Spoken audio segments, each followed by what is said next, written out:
I will bet that a lot of you take aspirin every day, but in fact, aspirin is of uncertain net value, as the reduction in vascular events needs to be weighed against any increase in major bleeding.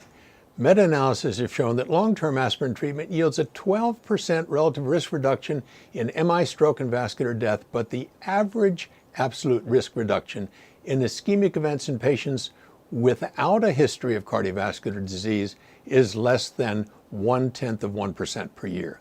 That corresponds to a 10-year number needed to treat to prevent one ischemic event of more than 100 people. We always talk about bleeding with aspirin therapy, but in reality the numbers and risk are really small.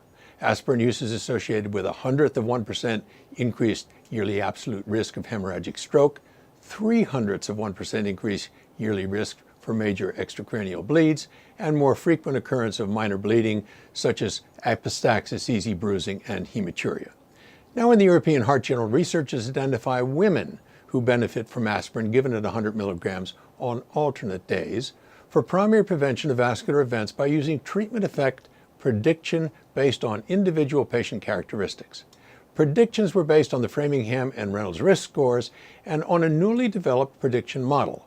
Of the treatment strategies considered, only prediction-based treatment using the newly developed model and selective treatment of women more than 65 years of age yielded more net benefit than treating no one, provided that the 10-year number willing to treat to prevent one cardiovascular event was above 50.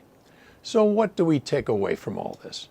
Aspirin was ineffective in the majority of women, no question, but age was positively related to treatment effect, whereas current smoking and baseline risks for cardiovascular events were not.